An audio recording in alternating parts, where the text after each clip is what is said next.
Hey, hello folks, Sam here, Real Life Guitars. This is the third of Daniel's guitars going through. It's Saturday and we're getting this ready for pick up all these three guitars tomorrow. Now this is a G2 Hohner professional, licensed by Steinberger.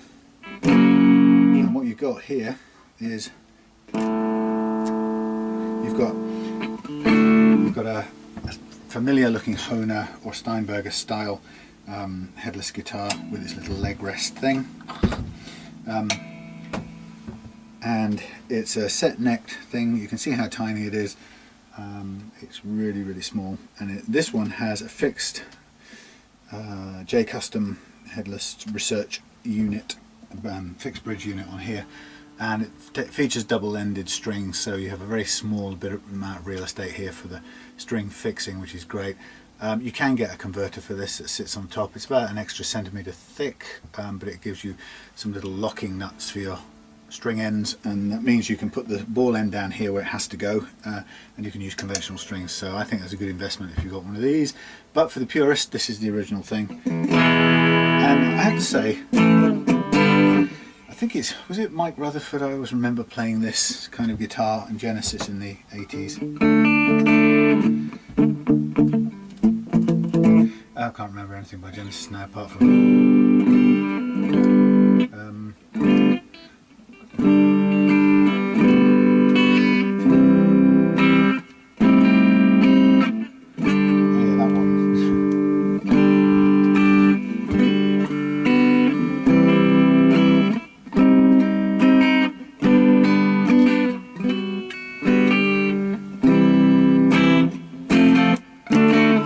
there you go for Genesis purists. Afterglow I think it was, but anyway, badly played.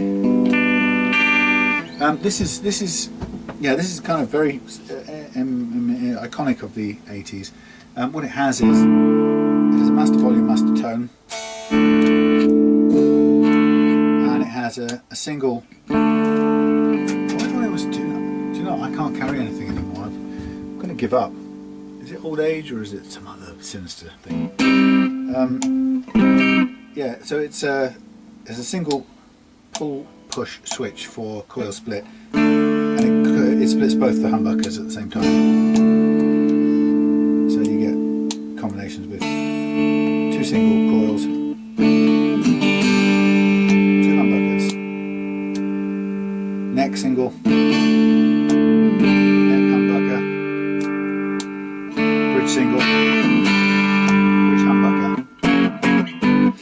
And yeah, so that's all it is to it. It's very simple in that respect. These are Holdsworth pickups. These everything, a lot of stuff on Daniel's guitars is Holdsworth related. In tribute to a favourite guitar player of his, I listened to a bit of Holdsworth this morning. It's very jazz and fast.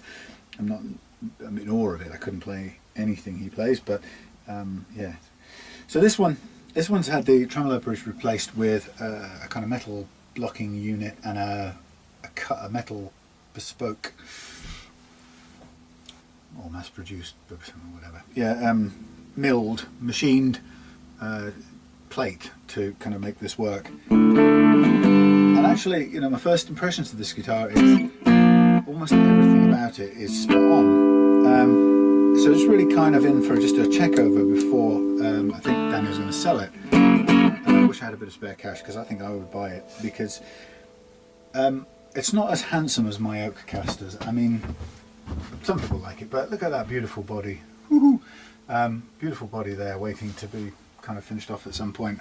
But you know, there's a lovely, for me my oak casters are about a travel guitar that are small to begin with, like this, so they don't have much more, hardly any more size than this assembled, but mine also don't go for the set neck, so that you can take them down even smaller and put them in a rucksack and take them with you. So there's even greater sort of convenience. And anyway, and I also, you know, I think these are a little bit blocky, but they do the job, and you can understand why some of the big names of glam rock, no, punk rock, prog rock played these when they first came out, because I think after you've played lots of guitars sort of familiar guitars with so many inbuilt flaws, you know, like your Gibson with badly cut nut, your bad intonation, your variable kind of set of the neck, and your limitations to what the Tune-o-matic bridge can do, you know, and your Strats with can't stay in tune with the tremolo, all the kinds of problems that everybody gets to begin with instruments. This thing comes along, even one like this where you don't even have locking tuners, but I've played a Hohner, I think it's a Hohner, or was it Steinberg? I think it was a Steinberger actually. Played a Steinberger Spirit with locking nuts here and a tremolo. And I have to tell you, that thing, as soon as you play it, and this, you just think, actually, why? You kind of realise it's the sort of Teutonic kind of, it's the pinnacle of efficiency as a guitar. Although it's, you know, you may not like the aesthetic, and this may not be what a guitar should look like to you. But then again, that's only programming. I mean, I don't like this thing, but it's functional and it does the business for what it's intended to do. So yeah, if you I had to use the Teutonic stereotype, the BMW, but it is completely efficient. It has the minimum amount of string either side of the nut, or the 0 fret in this case, and the saddle.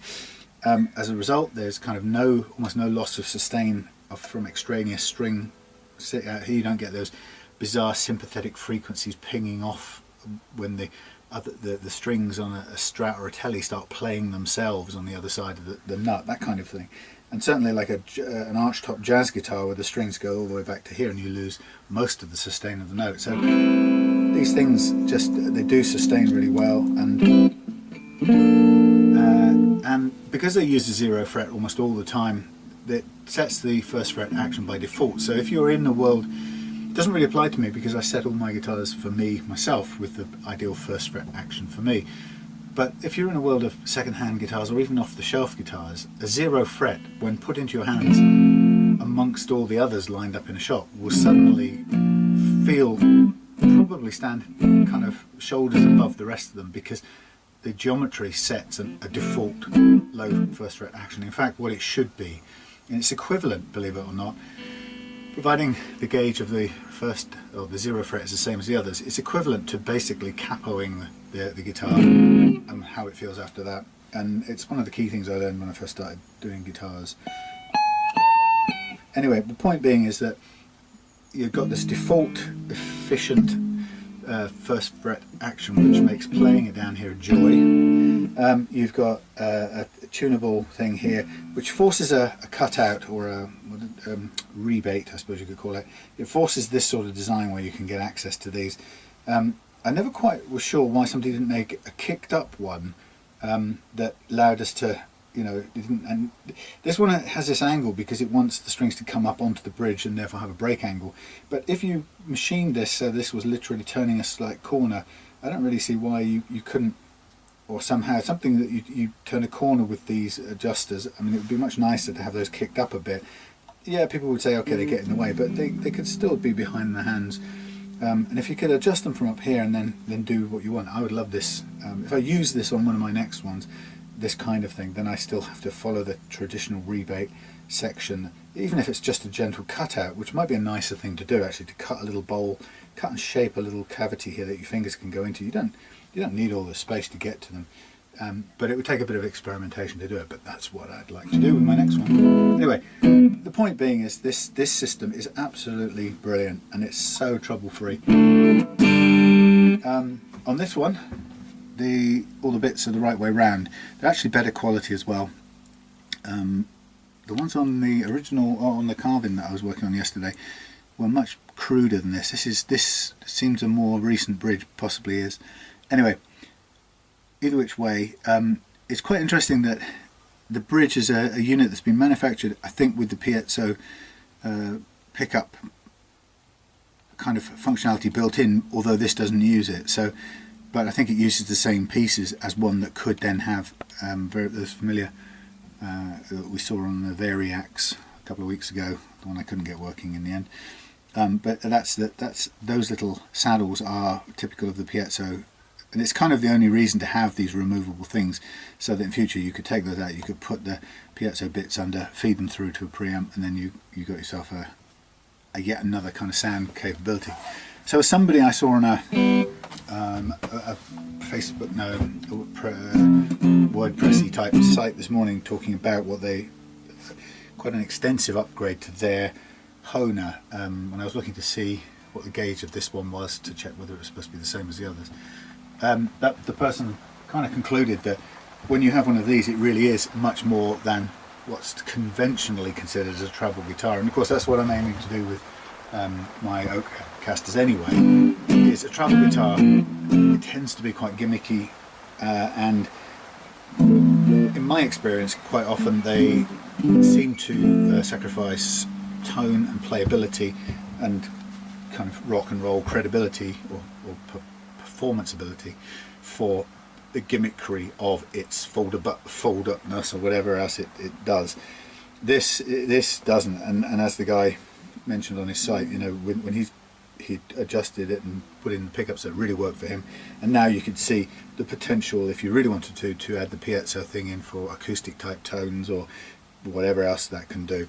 You know, you've got a huge professional capability in a tiny package. I think they're just fantastic. Now, like all those bloody SG strap mounted things, you're always going to run the risk of that damn strap falling off. There's almost no way you can keep it on unless you kit this out with strap buttons. And in my experience, if you can see it, look, it's always trying to pull off. So in a way that a side mounted one doesn't. So if you're ever buying one of these, don't carry it around without strap locks on it, because I do it in here and I'm constantly holding it ready, and because it's a customer's guitar, I'm doubly expecting it to drop off. So I've never dropped a customer's guitar. I've knocked one of my own off the bench, and Russell Mendoza Smith will know the one I mean. But anyway, never a customer guitar. I throw myself to the ground underneath it first. So anyway, what you have here is just a fantastic, simple guitar. The problem is, as we know, guitars aren't only just about the way they function, and if it were, this thing, everybody would be playing something like this, because you know, you can't go wrong. It looks complex, and actually it's incredibly simple when you take it apart. But of course guitar playing isn't all about functionality. For some reason we like, well, not some reason, for kind of good reasons, artistic, programmed reasons, we like the cool and the style of the instruments that famous people played throughout the history of rock and roll, and we just go for those. And so consequently, you know, if Hendrix had played one of these, we probably would find this sexy in a sort of 70s style, revolutionary way, but he didn't. And so we all love Stratocasters. You know, some of the greatest rock and roll players or rock players of history play Les Pauls, and as a result, people still go and spend a couple of grand on those, even when they in this day and age, most of the evidence you'll find online seems to say they're not worth it anymore because of the standards that have slipped. But the power of that kind of connotation and cultural reference is so strong. Anyway, so, but you know, this is, you may hate the look of this, but I do recommend you try playing one of these at least some point in your life, because they are incredibly easy. The other thing about these, that if you get the strap buttons on, the other thing about these that are fantastic is that when you're playing with people in a group, in a band situation, this one, funny enough, because it's a set neck, this one sits quite a long way out of the body. My guitars, for example, are a little bit further in, all told, because I use the neck pocket as much, you know, the structural important part to keep the action firm. But so this is a little bit longer sticking out this way than mine, but when you're playing a headless guitar like this, you can move around within a band situation without any kind of worry of banging into things. It's quite nice, actually. You feel very self-contained, you know, and it's not kind of this huge weighty thing in your way. And of course there's the weight. This is probably about 3.5 pounds, 4 pounds most. And you could literally stand in a studio or in a band situation, you could play this all day, jam all day with this and never get tired, physically get tired of holding it. Yeah, fantastic. I do think they're great, you can tell. But they just may or may not be your cup of tea. But I do recommend try one in your lifetime, because whether or not you whatever you might think aesthetically about it, you will, I'm sure you'll find something about it that kind of makes a lot of sense. And of course, this thing also just chucks out some real grunge.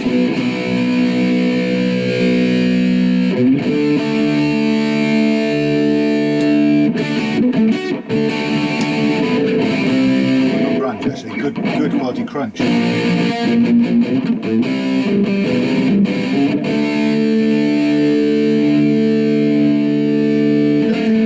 other thing you find a lot about these headless guitars, including mine actually, by chance more than anything, but they tend to be quite thick profile. It's a round D. Is it a D or they call it C? No, it's more of a round D. Happy smiley face D. So they're quite chunky, I suppose, because I don't know why really. Maybe they need it to feel substantial because there's nothing else up here. But what I'm saying is, you rarely find an Ibanez wizard neck profile at the end of one of these. But you might do on some custom boutique-y things.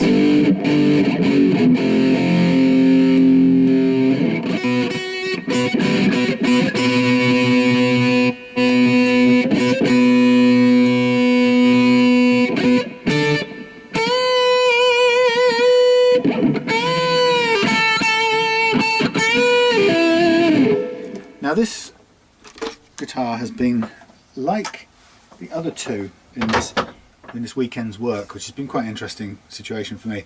This guitar, like the other two, has been through a luthier's shop very recently, and I'm kind of puzzled about that because as you'll have heard me talking on if you've watched the other two videos that partner with this one,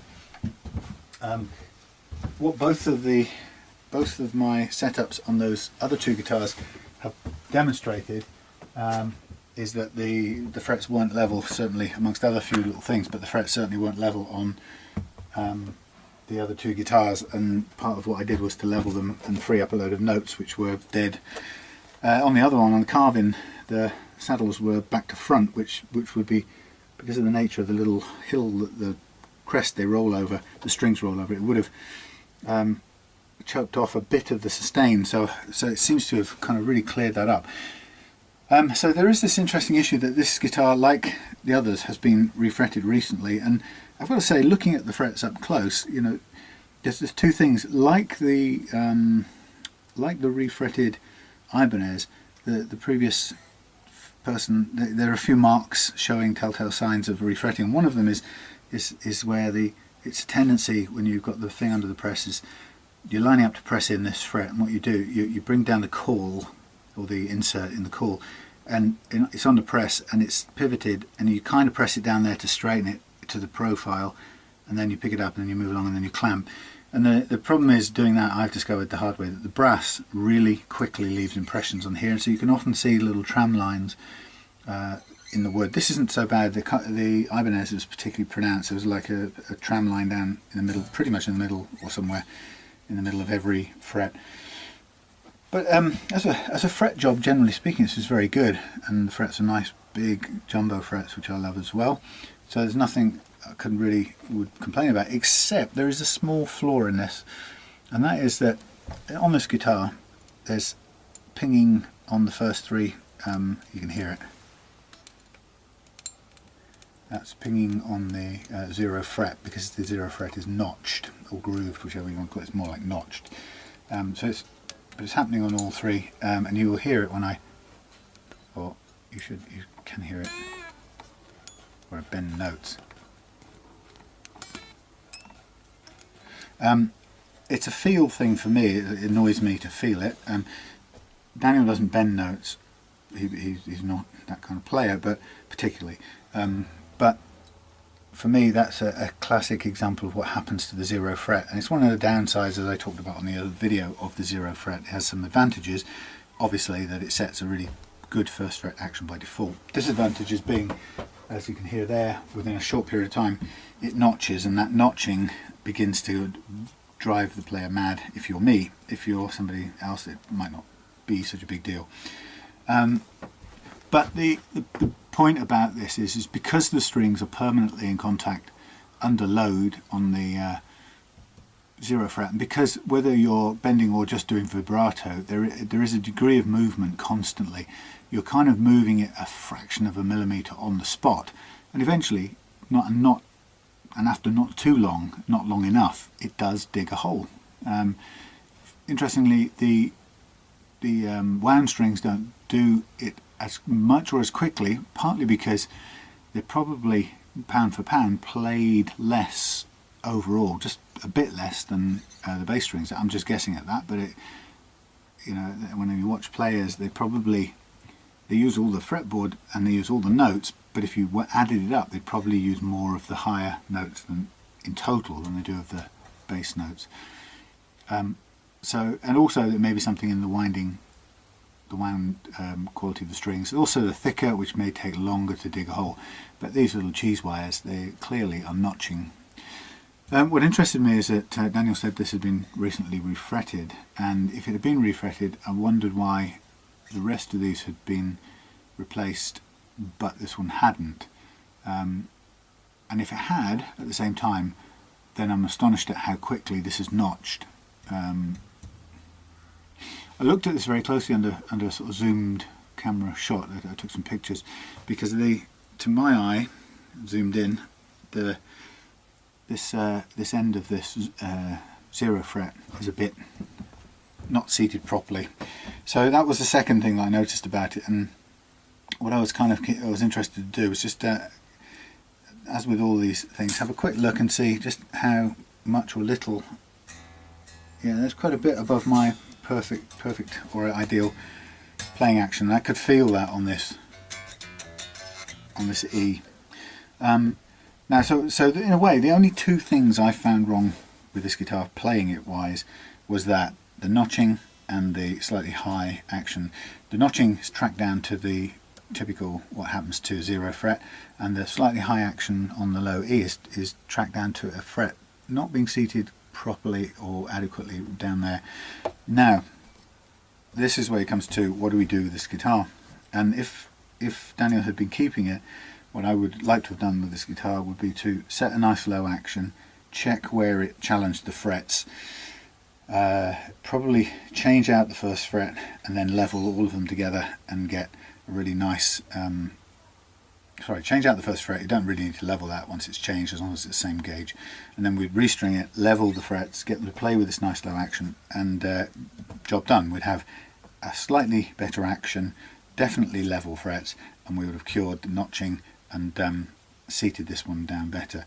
But I have to say it plays pretty well in terms of playing action as it is, and I don't think there's anything massive to be gained from it. Would only be a personal thing to try and take it down a fraction.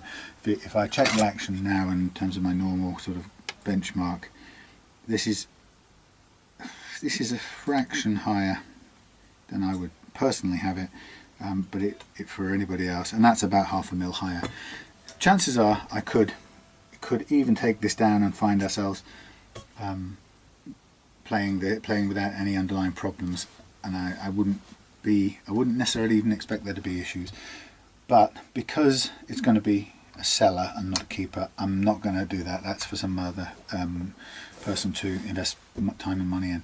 But what I think is important for Daniel and would make this more attractive sales wise is to put a little bit of time into having a look at this fret here. I'm going to check that what the gauge of these are and check them against what I've got, and then the only thing I'm going to do is I'm going to replace this, well, take it out, clean the slot out, and replace this and make sure that it seats absolutely spot on, so that the first fret action across here is what it should be. Currently, because the end of this is kicked up, I can see when I look at it sideways that I can see the string kicks up even higher over it, and then the result is it's a bit too high over this one. Okay, so really there's not an awful lot of things to do with this other than, in this case, to take the strings off. I've got a new set, or a good quality replacement set that was nearly new, or almost new, which we can put back on and have a kind of look around as we go, just to you're going to see how things are. But all we need to do for this job is to take this end piece off, and then we'll be pop. Oops, that comes off eventually, but you have to just push it back in until it starts screwing up again, like that. This is a beautifully simple system. When I first saw it, I kind of didn't quite understand that it could work because there's so little pull, and with strings tending to stretch, you kind of remember your days with the micro tuners on a Floyd Rose, and if your strings aren't completely stretched out to begin with, it doesn't take long before you run out of micro tuner adjustment and you find yourself having to unlock the locking nut, tune up again, reset your micro tuners to give you kind of a bit of movement in either direction, lock it down, start micro tuning again, and then, you know, I mean, that's one of the, by the way, that's obviously one of the strongest arguments for, or another very strong argument for, making sure you physically stretched out all your strings before you go anywhere near shutting down the locking nut on a Floyd Rose type guitar. Otherwise you'll just be constantly taking it off and resetting it. Right, these double-ended double ball-ended strings drop off nicely. This doesn't have a little plasticky rubbery thing holding it in place, but what we have is two screws that go straight into the end of here that hold this on. Now I'm going to take that off, okay, but what I'm going to do is I'm going to have, before I just charge on, I'm going to have a very good look. Where's that gone to? Still attached. I'm going to have a very close look at this fret. Now if it isn't as bad as I think it is, then what I'm going to do is I'm not going to do anything to it, because if it's just a function of the string gauge flipping up and over, riding up and over, then it's not really going to make that much of an improvement. Well, that's not true. What it will do is it will obviously tidy up or get rid of the notchings, which are just ultimately going to end up being annoying. So this is a beautifully simple kind of system, because all I have to do now is just take off these nice big screws. Critical if you're ever doing one of these at home, you've got to match the screwdriver head exactly with this, and you can't run at it in a cavalier fashion and scuff. If you end up with this screw in the wood either sheared off or rounded out, you've got yourself a major problem. So there's your basic end piece, and that's what you end up with in your guitar. And basically that's what I start out with on just about any one of mine as well. I don't know if I've got a couple here that I'm not using, but I'll show you as an example. Really, they're not that much different. This one obviously has a bit more fingerboard plus the 0 fret. This one kind of works a bit more like that, but you know, same thing, two screws and access to the truss rod. And in fact, on mine, or the ones I use, there's two in there and there's two down there, and they just miss each other slightly, a bit close, but it's quite good because one holds that on while you drill those. It's quite a nice little locating thing. Having said that, that's by far and away better quality than the other stuff that I've got on mine. Okay, so this is a good bit now, because I'm going to get my glasses out, but on top of that I'm going to hunt around for a minute and find my special magnifying glass that came from Victor, my friend Victor. Was it from Victor? No, sorry, it wasn't from Victor. It was from the mystery X-ray operator. Now this isn't going to be that easy, given the light in here. It's never good enough. So let's try and put some light on this thing. Ooh. Sorry, it's not pretty. It'd be a great experience for you guys. Let's have a look. It's actually not that much better than looking at it through the camera shot. Yeah, I'm going to do some measurements because I want to see what's going on. So I'm not convinced, 100% convinced that my analysis of this is correct. What's true I know you won't be able to see it, but what is true is that there's notching here, which I can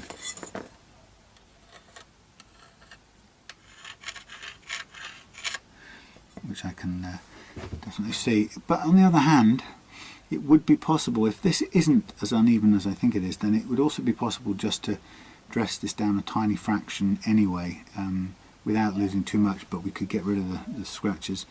So it's much of a muchness. But if this turns out to be seated badly, as I kind of suspect, then I think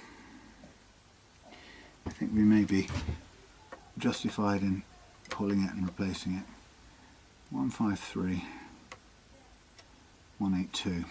That's interesting then. 136, 165. So what I'm just doing at that point is I'm just measuring kind of from the fret crown to the ground, and it's not the most accurate way of doing it in the world, but it's what I've got. 153, 165,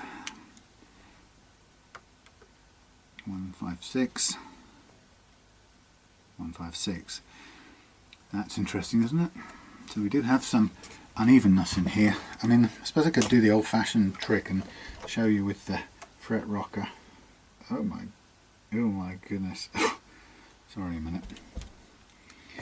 I'm going to look at this at this sort of level of detail. Oh, hey. Oh, hey. Ooh.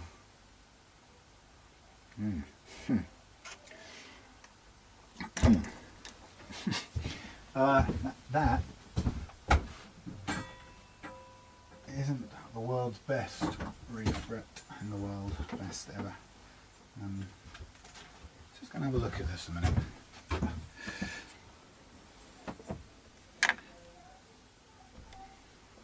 Okay, that's just dropped out of there. Don't you worry. I want some of these. I want this.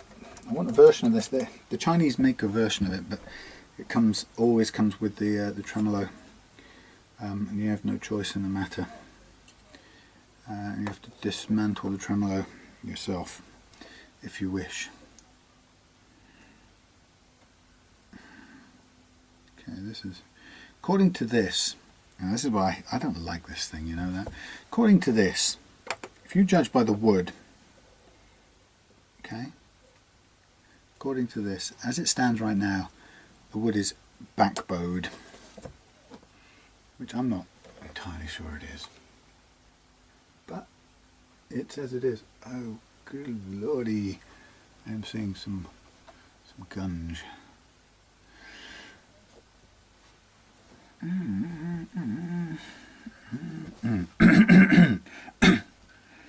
Right, I'll tell you what. I'll give you play a game here. All right, let's play a game.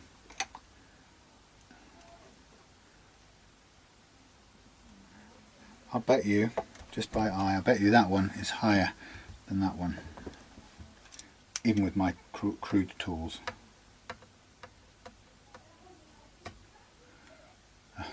Battery conked out. Which one did I say now? Let's try it.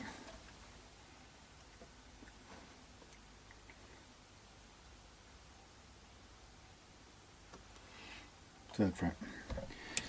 Okay. Stay on, please. Don't make me have to mess around with the battery thing. 0. Third fret.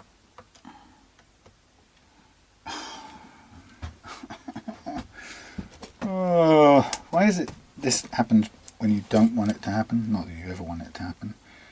I've tried to keep it pressed down with one of these felt pads. It's a cheap little unit, but it's kind of hung in there and performed on.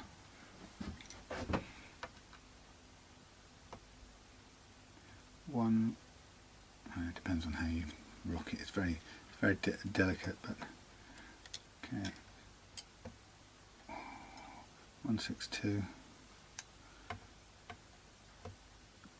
172. Well, that's okay. That's so. What I'm seeing in this, I'm seeing maybe it's been leveled, but I'm seeing a fret that is sitting up a little bit. Yeah, there's quite a few.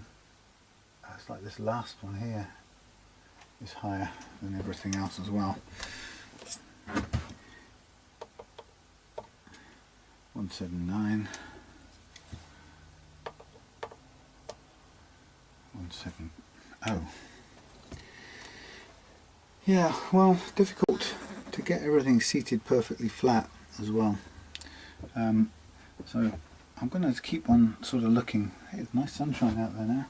I'm going to keep on looking as close as I can at this and see if it really requires a refret. Sorry, if you can't see very well from here. Yeah, it's sitting up at this end. It's not good. Okay, look, we've kind of already decided. It's not sitting right, and it's notching, so it might as well be as good a time as any to take it out and put a new one in. All I need to know is whether I've got the same gauge, and of course this will be metric thanks to medium. I don't want the medium. Thanks to Mr. MacDonald Stewart. Is this? Let me just check. Is that my big stuff? I can't remember. Where's my thing? 0. We have. Oh, it's conking out. The battery's dying. The battery's falling out as well as dying. Come on.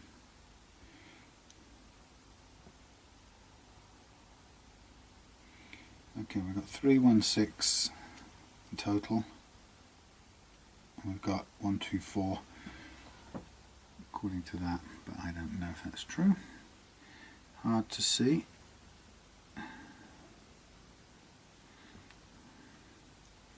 Let's do it the other way around. We go. Okay, 316.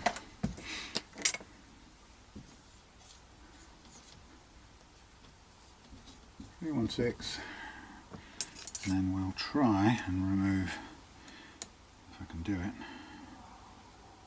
the tang height. Missed. Wrong bit. Let's try it and do the tang height.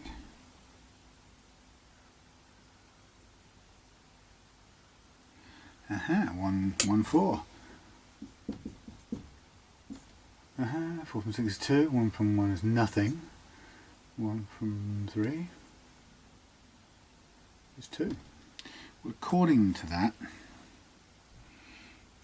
we would get, out of this thing, we would get 2 millimeters sticking up. And let's just see if that really rings true. It's hard to see. Don't have the best lighting in the world right this second. Yeah, it's close too. It really is. I would say by the time it's seated, it would be in the kind of 175s, which is what it's showing up as sitting up here. So I think we're quite close on this stuff. I'm just going to check the width now. Zeroify it. This is quite hard because if you woggle around, it changes.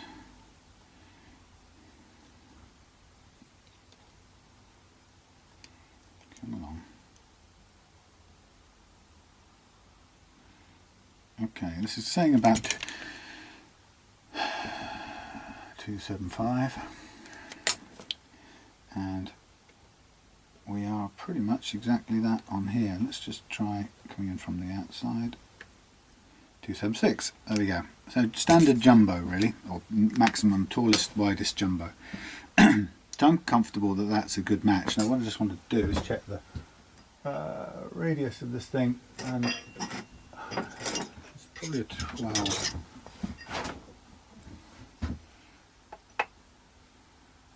No, it's curlier than a 12. That's odd. 9.5. Did you know that? did you know it's flattened out? So is that a compound radius then? Well, it might be, but I'm not sure. It seems to be pretty comfortably pegged. 10 there, could be 10. 10, it's rounding a bit more than a 10. It's a 9.5 up here. It's a 9.5. It's definitely not 7. It's a 9.5 at this end, I'm telling you. And it's a 12 at this end. I didn't know it was compound radius. But there you have it. But what we know is it's starting from a 9.5. And that's what we need if we're going to drop a 0 fret in, which is exactly what this is already, radius 2. Ooh, look at that. Now, obviously, I'm going to get me a couple of tools here. First one is I never trust the sort of end of the fret metal, to be honest. It's usually taken a battering and is a bit out of kilter in terms of its shape. And with a single fret like this, I'm going to overcut and waste a bit because I don't want the kind of twisting or anything of the cutters to have too much influence. Now I'm looking at this. This has got nicely finished off. What do you call them? That bit. What I'm going to do as well, actually, when I'm at it, I'm just going to file the end of this. Have a look at this profile, compare it.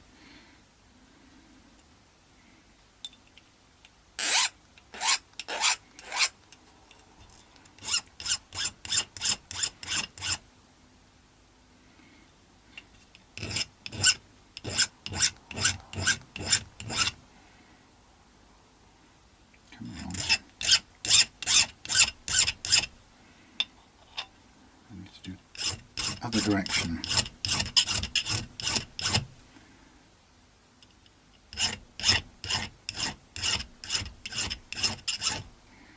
Just want to get past this bit of gnarled tang, really, so I can sort of see it's all a bit gnarled off at the moment. What I'm trying to do, sorry you can't see, but I'm just trying to get a look at the cross section of this in a minute. So I'm going to try and hold it in here for a second and just cut it down a bit.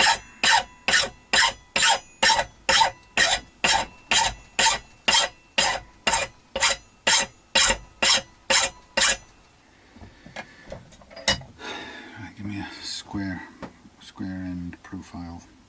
Okay, it's quite good. You can sort of see the shape of it. So this is very much a horseshoe shaped thing. And I think these are too, but it's hard to tell because what you see is a slightly rounded off edge, but I'm confident that with the height and everything, that's going to do the job. Obviously that's my test filed bit, which is not what I'm using. Okay, so there's our notch free thing, and excuse me, the secret of this now will be to I'm going to change the nibs end. Secret of this will be to heat the soldering iron up, and we'll just heat up the fret and lever it out. I have to say that, I mean, the 0 fret, once it's in, rarely gets paid attention to because it's not in the line of cleaning, for example, whenever somebody does a fret level, so it doesn't get treated. So, but if you were replacing them, if you were refretting, I would kind of assume you would refret this one, but it kind of looks like it hasn't, which I don't see any logic for that, to be honest.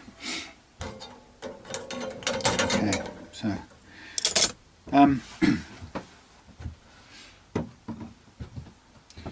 so it doesn't, as you can see, it doesn't matter what anything else is doing in terms of relief or anything. That was just I was looking down that just for the sake of trying to sort of see the relative levelness of the ends of these frets, and as I said, it's not easy to get them back in absolutely pressed in, and to do this I will go and turn my press round in a minute to use the press just for this one fret, because it's important that it gets clamped down perfectly well. And actually with this, given the fact that the end appears to have stuck up before, what I'm going to do is I'm going to make sure that I clamp it with both a 9.5 but also a 7.25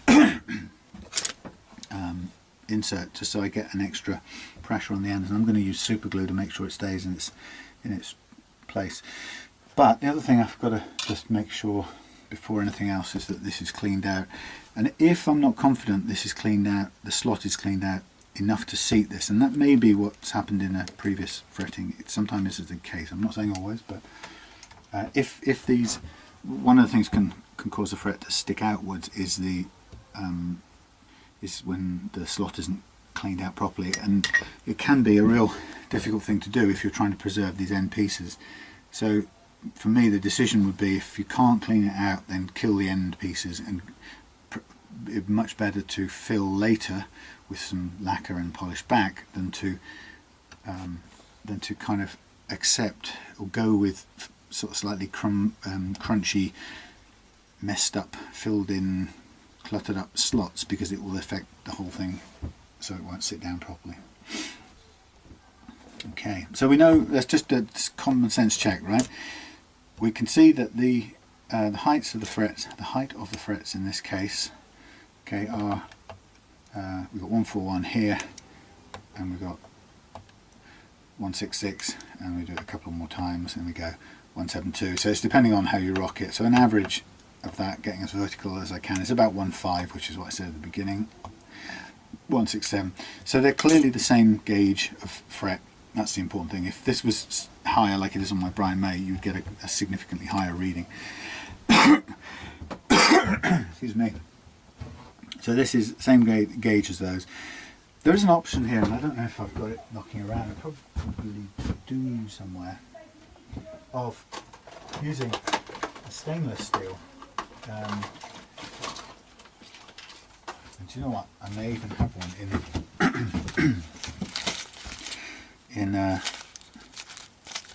there may even be one in the 7.25 stainless steel. In fact, I've got loads of 9.5 inch frets here, but I don't know what they are. But the stainless steel, for example, again, that's not jumbo enough, unfortunately, but you could, it's one of those things you could opt for, is to go and is to put a stainless one on here. But it takes a bit of extra wear and tear out of your equipment anyway. Okay, so we've decided that that's the same gauge as that. Even if this is a 9.25 down up here and this is a 12 down here, which it looks to me like, using my my gauge. Not that I've seen anywhere it's saying that this changes radius, but it's not a problem. By the way, it's not a problem. The change in radius isn't a problem for my fret leveling technique either, if we were going to, which we're not. But the beauty of doing it in thin strips is that if you take a cross section of the strip down here, the radius difference doesn't really make any significant difference when you consider a thin strip looking down the neck. The profile looks pretty much identical as far as the fret leveling contact is concerned. The difference is so slight that as we're moving the thing anyway, doing it in tiny bites. But I would say for doing a compound radius, I would probably go back to the thinner of my fret leveling tools to minimise that effect as well. So we'd be our sample down, or our kind of snapshot cross section of two different radii would be only taken. The only consideration would be across 5mm width, which, if you looked at the two of them together, you wouldn't be able to see the difference with your eye. Anyway, that's irrelevant right now. So just double check we've got the right gauge. We need to make sure this is sitting down, and we want to get rid of these scratches. We've got a new piece here. It's nice and fresh. It's going to do the business. Okay, so we'll launch into our thing by starting off with a little process of warming up the fret, or whatever glue is under there. Now I don't know what glue has been used if any, to hold this fret down, but we're going to do our best to lever it up with a mixture of gripping and a little bit of warmth. Some glues just won't respond to the heat, and some will. This is behaving itself quite well. I'm trying to get it out. There you go, without any kind of collateral messing about, and that's all we need the heat for. Now we have ourselves a bit of a crunchy sort of surface, and if we were to fret on top of that, we would basically end up with a fret that isn't sitting nicely in position. So believe it or not, actually know where it is amongst all my junk. I have a device here that I made myself, which is made from a piece of fret wire, and right now it's missing a little bit of whatever that stuff is. I'm going to call it sticky back plastic paper, no, you know, self-adhesive stuff. So I want to put a little bit of that on there, and I'm not even sure. That's 400 grit. Where's my 200? Is that 200? No, it's 400. Where's that? That's 400. Is this 200? It's got to be 200. Okay, 220. So I'm going to use a bit of 220. And as you can see, I'm going to use the tiniest bit of 220 because this thing is just ridiculously thin. I'm also going to just quickly clean it off. I'm going to use some of my other solvent here. This is the shellac kind of so-called naphtha stuff, and it's greasier, but it still does the solvent job. But it is interesting how it's greasier than so-called naphtha, which we all like or know and love in the guitar cleaning, setting up industry. It smells more like petrol. That's the other thing. So don't light a cigarette. Okay, so as you can see, it's an incredibly thin little tool, and I now need to find where I've put my blade, which is there. I get a little bit of this, and I'm just going to basically cut myself a bit of wider than I need, which isn't that much at all, and I can stick that back in the box for now. You can sense a big tidy up is on its way. Now I'm just going to clean this off, peel the thing off, and then I'm going to kind of stick it onto this curve, or the underside of this curved fret thing, this tool. And the purpose of that, actually it's not easy to do because it's curved, obviously. So I'm going to start there, and I'm going to try and just keep it as well in line. Now this is quite tricky to cut flush. Yeah, because it wants to fall off. Okay, stick it on a bit more, fella. Rubbish on the rubbish sticky pile. Now, technically, I wouldn't necessarily have to do anything with this, but I'm going to use my test guitar neck. So you do it like this. I could use that one day. I'm use one I care not about. This is one I use for painting things, but here I'm just going to use it to place, oh, you can't see very well now, but I'm going to place my little piece of thingy, and I'm going to cut down the side of it as well as I can on a curve. It's not perfect, but it sort of mostly comes off. So I'm just trying to make a little workable file, which is deliberately quite thin, and the reason I want it thin is because all I'm trying to use it for, all I want to use it for, is to just clean up that area around the slot. So it's cleaning the area around the slot, and then after that I'm going to get stuck into cleaning the slot itself, but for now I just want the thinnest possible little temporary file. It's not really behaving itself right now. That's it. Come along.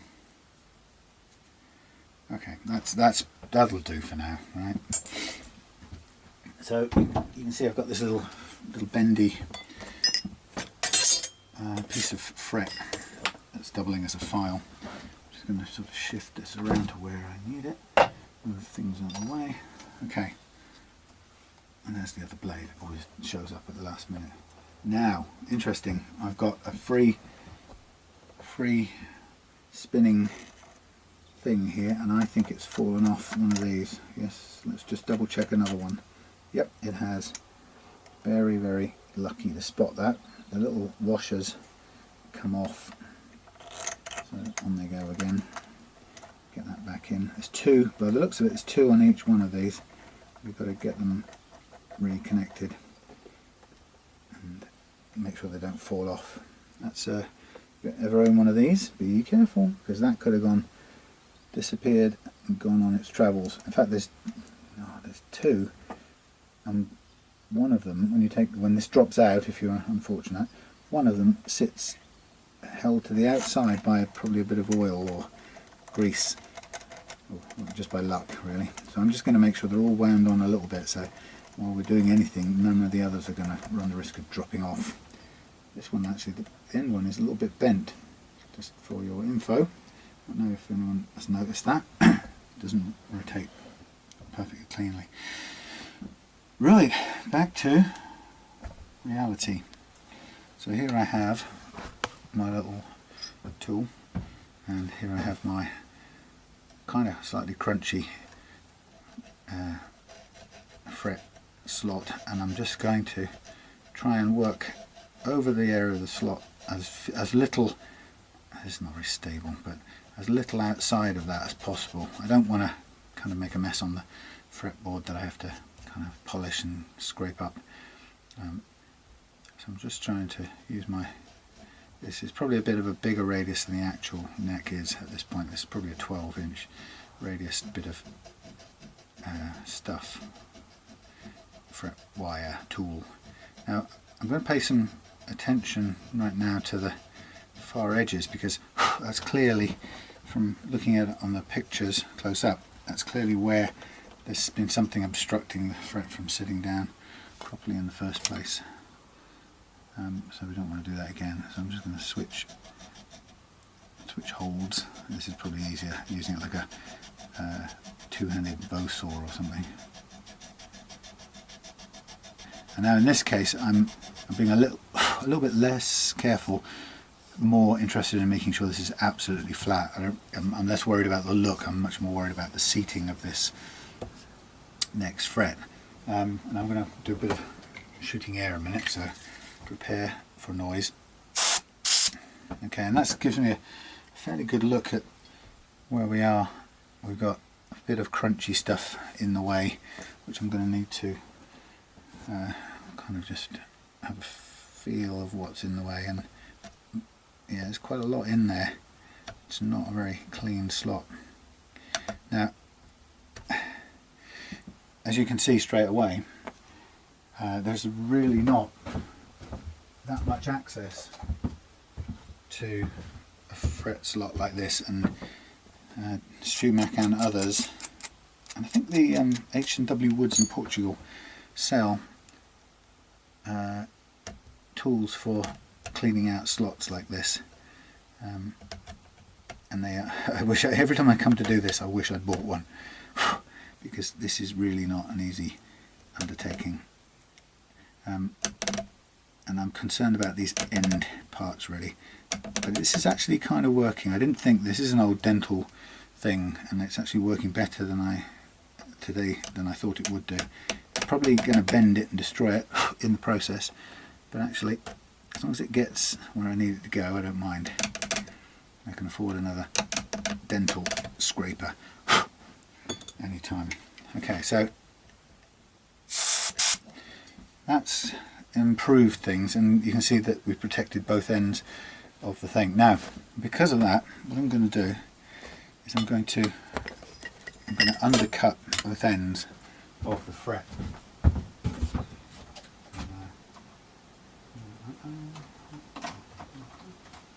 going to use a marker to tell me roughly where I'm going to. It won't be precise. The reason I'm using this much overhang or much extra material is because I really don't want, you get, when you cut frets too close, you get a how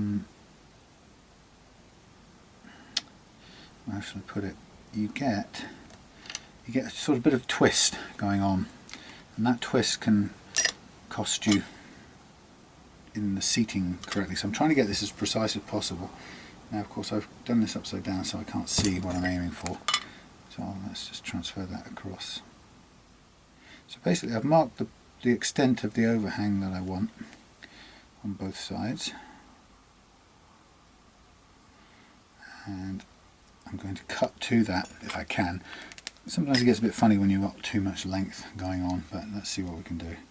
Try and make nice clean cuts. Hooray! We'll just nibble our way along.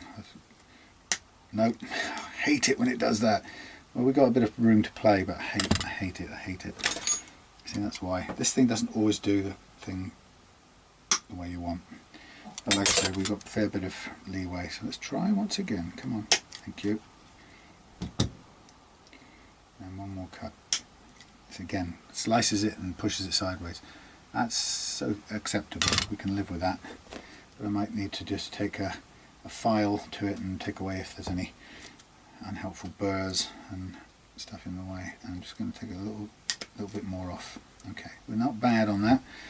So we would aim to have that sit about there. So what I'm going to do is I'm just going to mark where I think that's going to sit for the time being. It's just a guide really, and then same come in from the other end with this, and hoping just to get some nice clean cuts. It just does it sometimes and doesn't do it other times. I'm just going to do it this time because it likes me. There you go, no stress at all. So we've got basically now an underhang which is going to go into the slot, and the underhang means it's going to preserve the little sealed end so we don't have to try and spend hours lacquering and filling. Also the good thing about having this little underhang thing going on here, as you can see, look, is that the underhang keeps the, to a large degree, keeps the tang part short of the very edge, where you tend to find a bit of rubble built up. So it's just another convenient way, there you go, of being a bit more confident that the tang's going to sit all the way in that we want, the way that we want,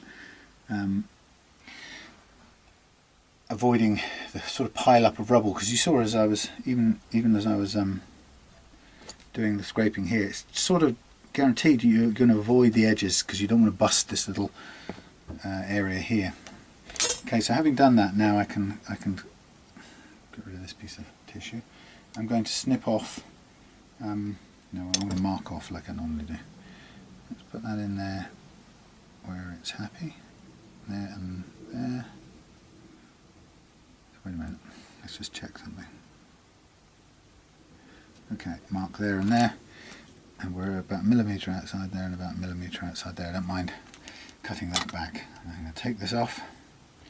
I'm going to cut to that line, and same on that side, just outside of it if anything. Okay, there's our fret ready to go, and once I've pressed it in and made sure it's seated properly, then what I'll do next is I will just hand file the ends till it's a nice fit, or a nice visual fit. And the thing is, remember, it doesn't have to be the most perfect thing in the world, because the fingers never play it. The hand doesn't really get involved with the zero fret. It's just, it's kind of functional as a nut replacement. Okay, so I'm just going to get this one last one last go to make sure this is as smooth as it can be. I want this to sit down spot on the way it wasn't before. Right, okay, I have my fret, putting it up there safely. I have my guitar, putting it down here on its two little feet, and the next bit excuse me, so I've not got over this cold. I'm going to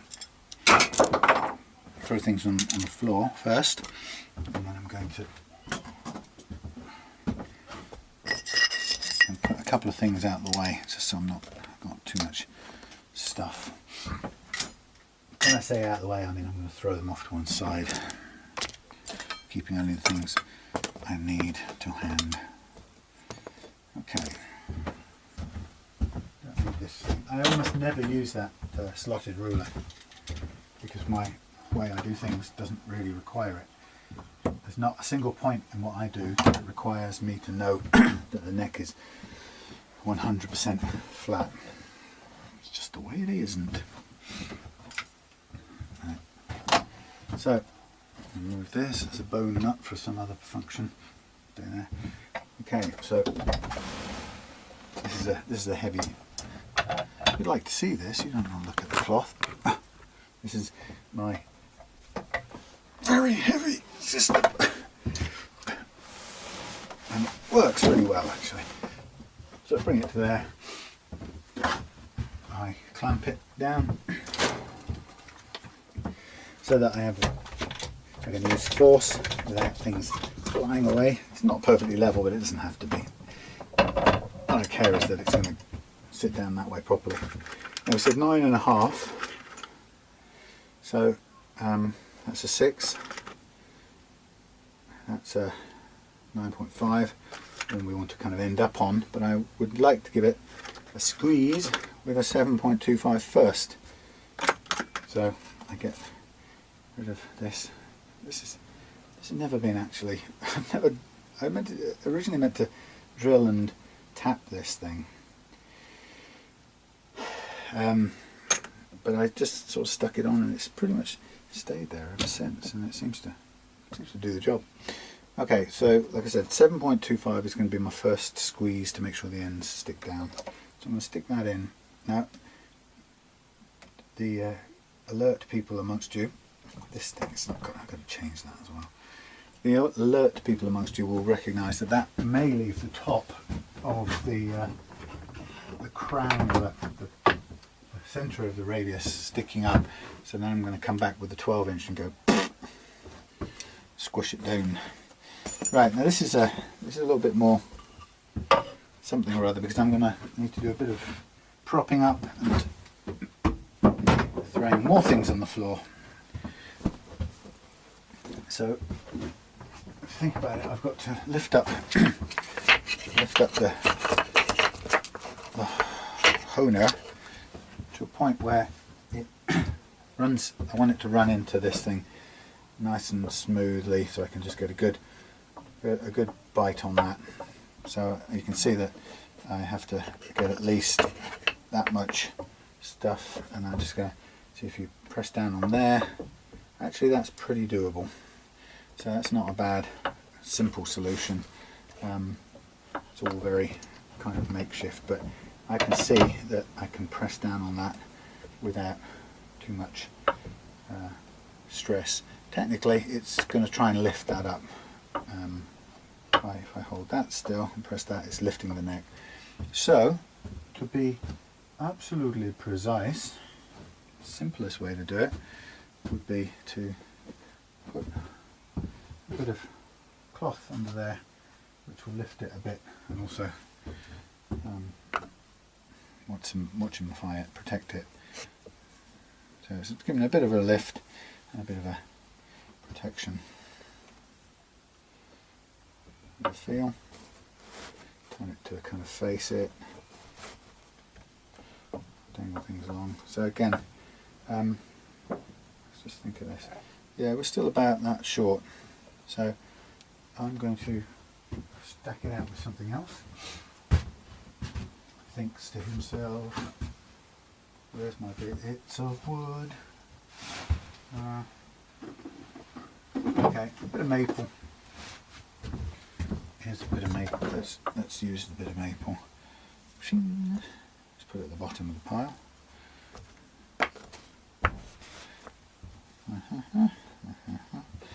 All it's got to do is just keep it at the right sort of level for supporting this while I do a press down on that. And then it's got to go that way. And then we get in here with this, and we go to there. And then we just have to walk it along a tiny bit to there. or pull it forward to there. Ding, ding, ding. Now that's slightly bit lined up. It's close. Okay, so we're getting closer and closer. So I'm just going to lift that down to there. I'm going to get my debonder super glue, my thick super glue, a cocktail stick or two. I'm going to get my fret, my famous fret. I'm going to get some tissue paper standing by. The nice thing about super glue, if there is a nice thing about it, is that if you spill it on a maple, rosewood neck, you can gently scrape it off and it comes off quite, it sort of, it's collaborative, it does what you tell it. But I like to have some debonder standing around. Okay, so there's my thicker super glue, and I don't really want them under there for now, so I'll put them to the back so I can, no, that's under as well. Put them off to this side. So what I'm going to do is to get this going, I'm going to, you can't see over there probably, I'm going to put a dab of super glue in the end of the slot and a dab at the other end. It's really important that, because I need this fret to push down and grab on both ends, and I'm going to run a bead of it down either side of the tang, and then I'm going to shove that out of the way for a minute. And while it's all still wet, I'm going to flip this over very adeptly, and I'm going to place it down in the slot, and then I'm going to lift it up into here before anything changes. Drop it onto there, line it up into here, line that up, move that back, line that up, move that back, and squeeze that down. Right. Then, while I'm doing it, I'm going to put this under pressure with my special bungee method. I'm going to get something that isn't here from possibly over here, or not, or lost, where I can't find. No, it's here where it always is. Duh. And then, while I'm doing it, I'm going to get a bit of tissue paper, run it down that side, and a bit of tissue paper, and run it down the other side, just to get rid of any spill. And again, right, and then I'm going to check the squish and go, yeah, that's good. Remember, I've got the not the wrong call, but I've got the insert in there for the edges really, and I'm going to remove it if I can. Find the other one, which has now disappeared. Oh, hellfire, what did I do with it? I put it under the red thing? No, it's not under the red thing. Where's it gone? 7.5. Okay, there it is. 9.5. Thank you. And push that into there. Lock it into place. And then this is like a sort of last ditch thing. I've got to replace that grub screw, it's really not good. And then I'm going to come down on here again, just to make sure it's lined up well, and give that some squish there. Hook it on and leave it. And if I'm in the mood, I can get me a bit of debonded stuff, a bit of debonder on there, keeping it away from paintwork, by the way, because I don't think paintwork likes the debonder. I'm just going to, it's down there, and get rid of any on that side at least. Can't get into the other side very well just yet, but anyway, so pretty much that's my fret replaced. So I just put my lid on the super glues, because they seem to climb out of their own free will and walk away. There we are. Doesn't take that long or much, very long, to set super glue. It's either works or it doesn't. You know, when you're squeezing down a fret like this. So this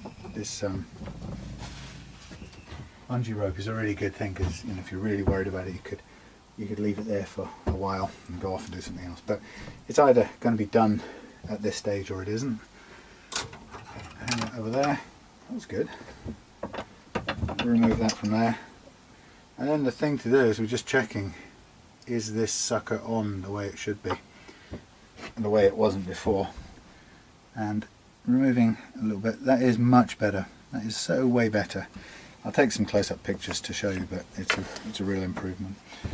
So I'm just going to fling this over here for 1 minute because I've got a big clear up to do after this particular guitar before I move back into the other guitar, which is going to be John's changing the pickups on John's vintage V100. This can go back under here. This can come off here. And this can spin round out of the way. Kind of useful because I can take this outside on a sunny day and stick it on the box out there and do stuff outside. Right, so lifting this up to here, we get to look at the newly installed fret, and like I say, it's all in good working order. So obviously it's a bit sharp now, so we wouldn't want to just put the end bit back on and go and play. So the next thing to do is to get a tool.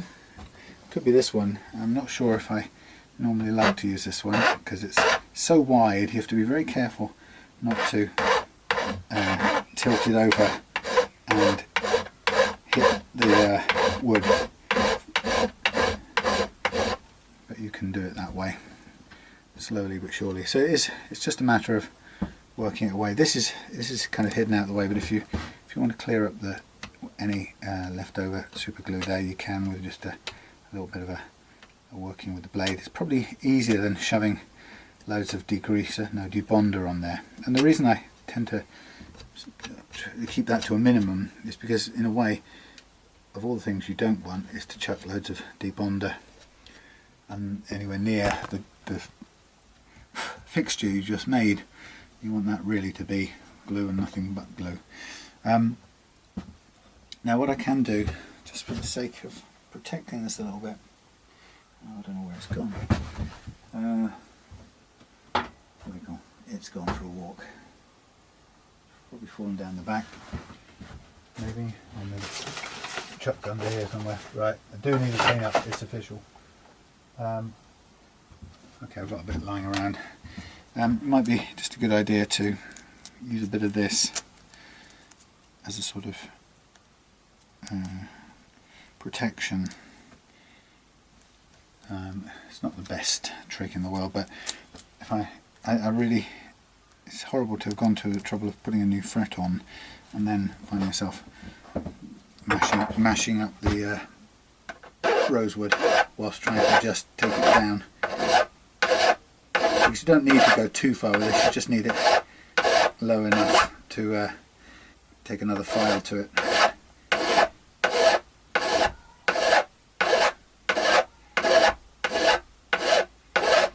Now with this, I'm going to aim to keep it fairly vertical.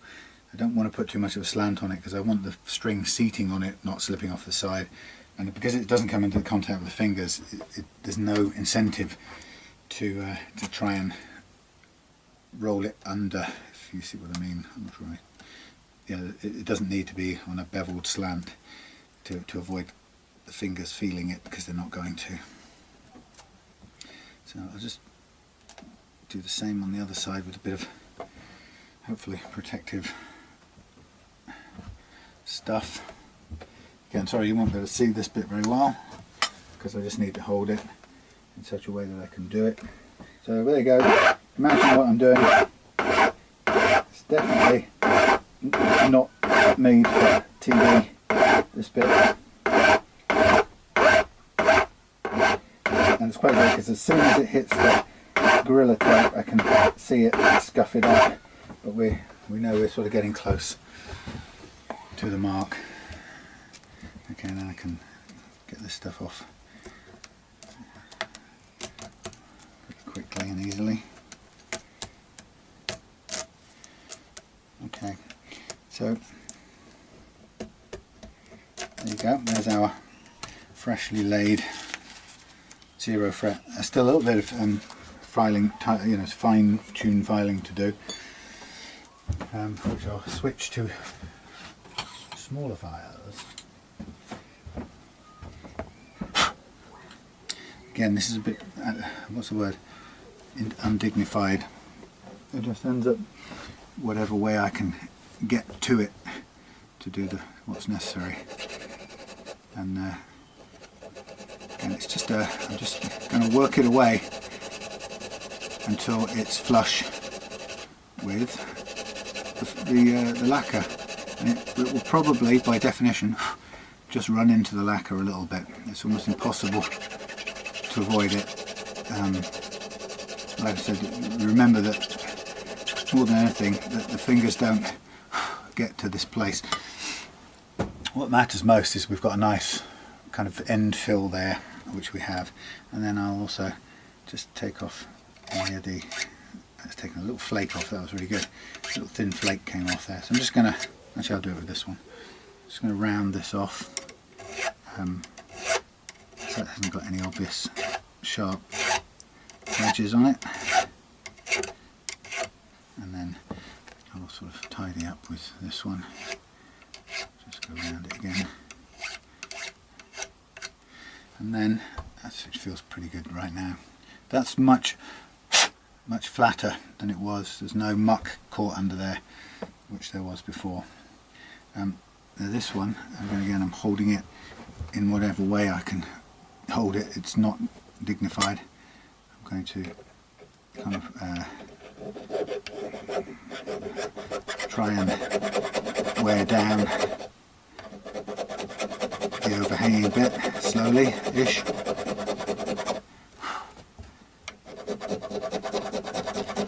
Again, as I say, it's all a bit delicate at this stage. You've got to be very, very careful if you're cutting away metal next to the wood and the lacquer. It's just there's no simple way of protecting it all off so nothing bad ever happens. You're just working with gentle touch and a little bit of finesse if you can.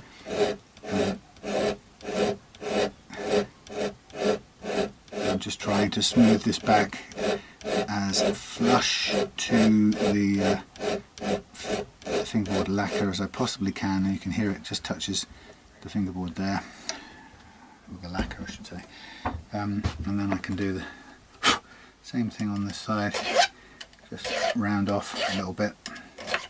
Oops, missed. Now it's a brand new fret, so it doesn't really need any work on the surface of it at all. It's not got to be levelled in respect of the others. It's got to be, all it's required for it is that it's as tall as the others to kick off with, which it is.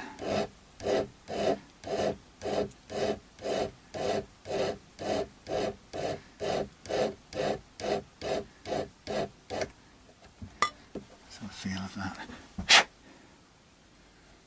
Okay, that's nice.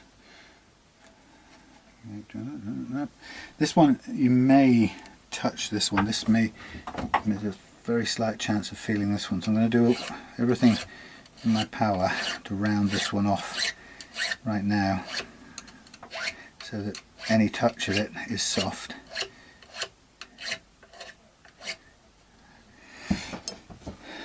And there you go, you can sort of feel it straight away. Right, like it.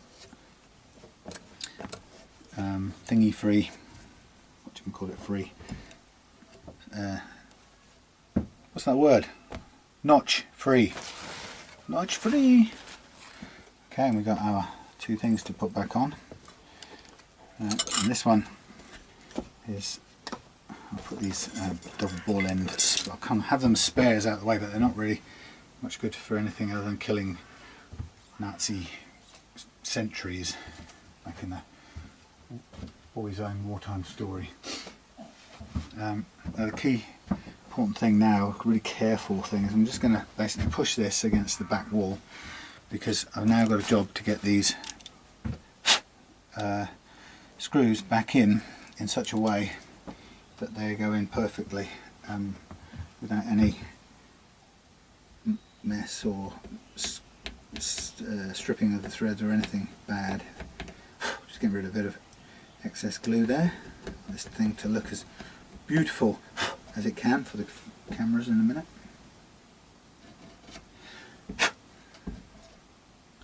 Ah, delicious. Come on then, nice bit of trusty super glue away.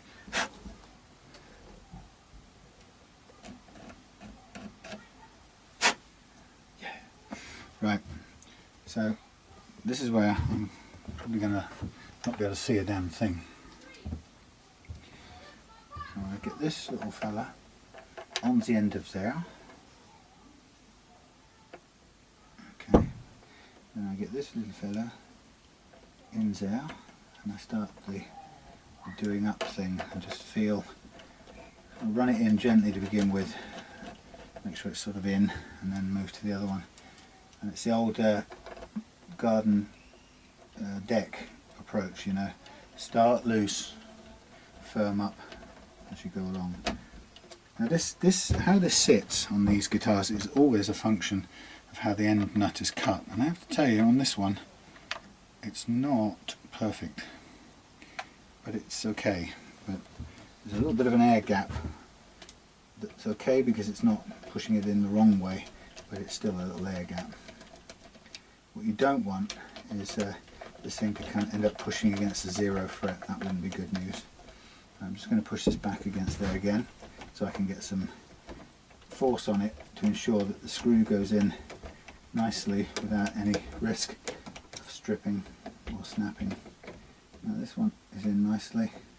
This one's tighter, or has been tighter from the outset, and I'm going to make sure it seats in nicely. Good. They're both in. Access to the truss rod is a-okay. Spectacles off. New notch free. Oh, where's the old one then? I can't remember now. Let's just chuck it away. Typical, knowing me, I must have. Okay, so what we've really got going on here is we don't want to spend any more money on this. I mean, no offence, but it's actually not that bad, other than that notchy nut. The frets are really, you know, they've been recently changed and cleaned, so they're actually in good nick anyway. Doesn't really require anything. Just looking at this, there's a nice new notch-free 0 fret. Okay, and it's tucked away and there's nothing scratching fingers and getting in the way of anything. So basically, what I'm going to do is I'm going to get this next set. Could it do with oiling? It could, but it's not the end of the world actually. This is a nice condition, not a dry looking neck.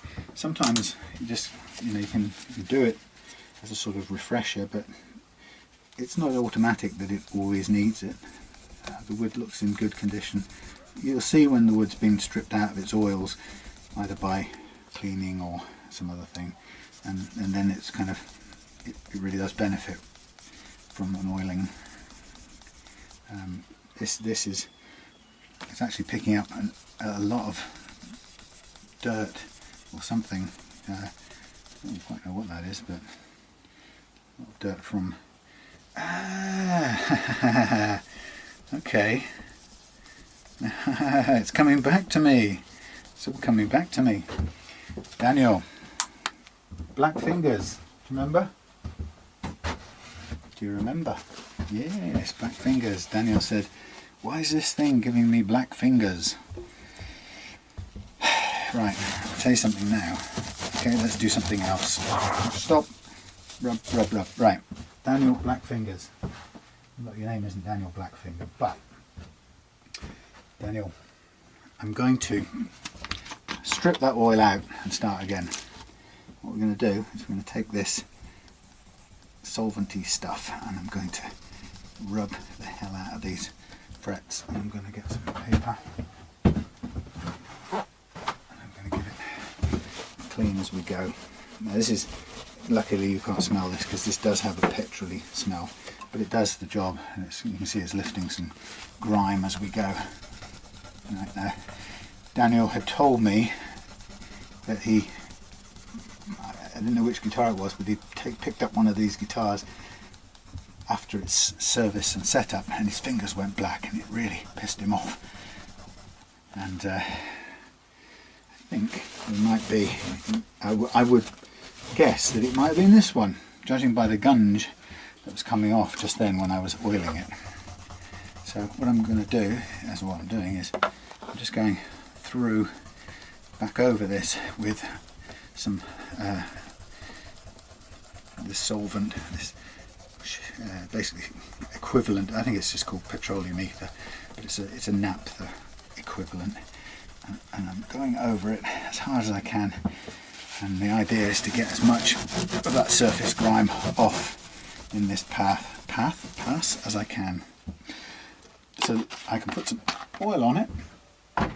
Actually, you know what? It doesn't even need oil. That's the amazing thing. I'm not going to do it. I'm going to just shine it up with a bit of tissue, and we're going to go and see if you get a cleaner experience playing this next time.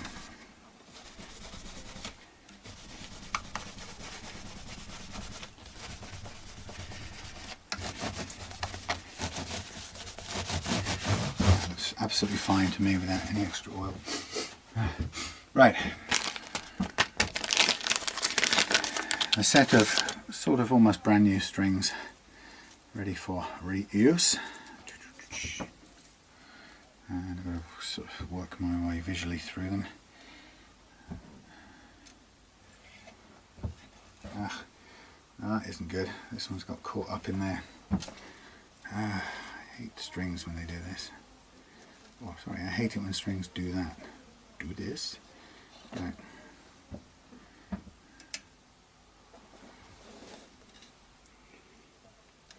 Now I'm going to come back out just to the point where these things poke out far enough to get the strings in them. That was too far. Too little. Too little. Right.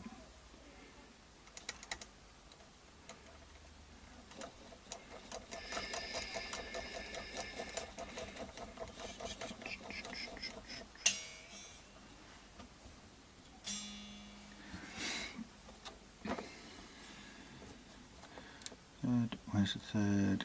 Right, second, third, right. It's so simple, this stringing system. I do like it for those very reasons.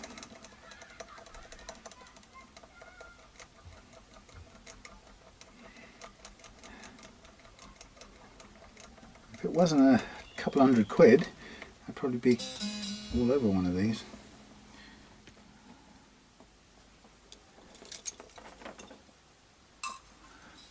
Okay.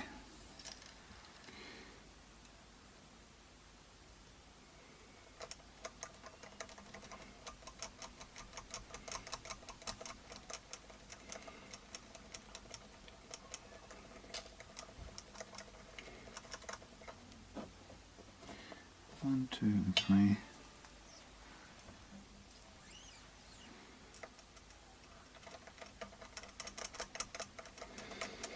I'm hoping this has improved the first fret action on the E especially, and also the A. I'm just making sure these are the right way round. I had a problem yesterday where for some reason one way round on these the wound curly stuff was longer than the other. And it's here again, and as a result it was in danger of sticking out over the kind of wrapped bit was sitting on the 0 fret, and so I had to change them around, but I didn't really even know that was possible. I thought they would have been the same, exactly the same on both ends, but they, funnily enough, they sometimes aren't. So you need, if there is a shorter end, you need it up this end. Simple as that. He said finding out the hard way. Okay.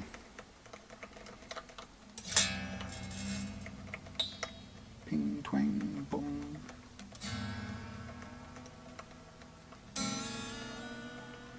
Anyway, wow, that's looking nice.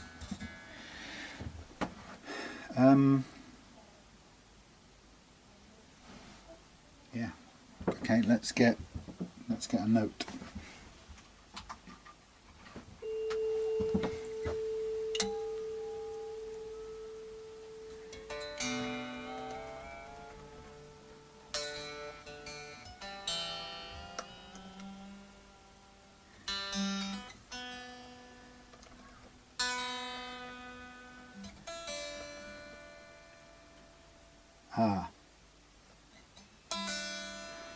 Why has this done this twice? This is interesting. This won't tune up on this one. The string's too long. Why can that? How can that be? That is really weird. That is odd. Daniel, I don't know how that's possible. Or can I reset the way this thing sits? I don't think I can I? Can I sit this further back? And is that pulled forward, or can it sit further back? I want this to sit further back. How in the goodness names can I do that? Maybe, maybe not. Let's try and turn this around. This isn't sitting far enough back, but I don't know if it's... Maybe there's a way of making it do that. I'm not sure. That looks too long to me.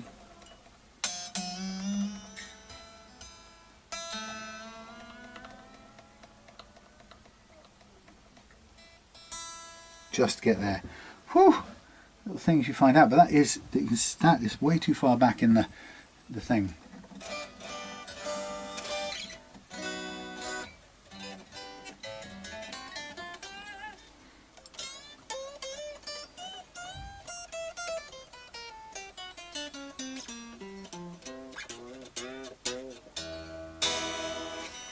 Now this, I think, can't help thinking this feels like a different gauge of strings. I'll check, but this one is too long and it doesn't tune up. The E, high E, is just too far through, the little saddle is too far in.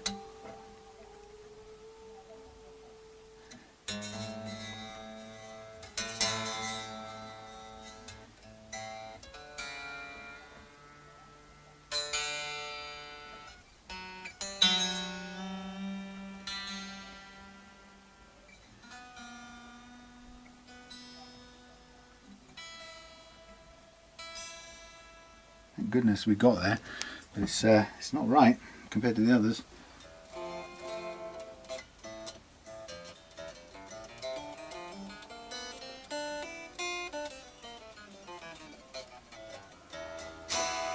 Wow, I think this has got to be 8s, surely they're 8s, but I don't mind because it's working nice. There you go, new thing, whatever that is, 0 fret. Is this an 8? I said 0.22, that's what it is, idiot. Yeah, I reckon that could, it's in danger of being an 8. 11, yeah. 8, oh, this is 9, 8, XL 9, 11, no, maybe it's 16, if that's a 16, go for 0.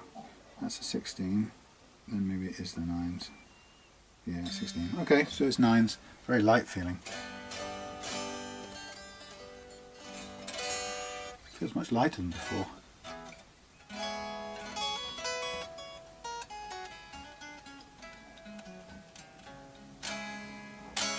Okay, I would say, judging by judging by where this, where the wrapping or the coiling starts on this string, I think this E string on this set has been manufactured a bit too long. Maybe it's the same on all of them, but this, to me, this adjuster is far too far back for my liking. It's too far back. I'd much rather there was a bit more adjustment room on it, but it doesn't really matter. Unless you were trying to tune up a semitone or something, I think you might struggle to get any more out of this. But that's why the precision length of these double ball end strings is so critical, because you don't have any leeway in if it goes too far back, you run out of tuning room. There's nothing you can do at this end, like if it was that thing I mentioned before, Floyd Rose. There we go. All right, that's just a small fix on this. We're not going to do a full setup. It plays pretty damn well as it is. Nice big chunky frets. So this is a bargain buy for somebody. I don't know if it's a bargain, but it'll be a nice buy for somebody. And if I had a bit of spare wonga, I'd probably go for it myself. But yeah, especially since it's got a new 0 fret on it with no notching whatsoever. But that's how complicated or easy, whichever way you like to look at it, it is to put a 0 fret in. Just be, you need to know what you're doing and just think it through and make sure that the thing you're putting in fits the gauge of the thing you took out. If you went a little higher, it wouldn't matter, it would raise the, or wouldn't matter, it wouldn't be critical, it would raise, if you had a slightly bigger fret, it would raise the first fret action a tiny bit. If you went smaller, if you had a smaller gauge, then the jumbos all along here, you would run the risk of these sitting on the first fret. But as they are now, they are perfectly spaced, exactly as you would expect the strings coming off a cathode fret to do. So there we go. G2 non-tremolo, that should be scrubbed out. G2 fixed bridge, Hohner professional, licensed by Steinberger.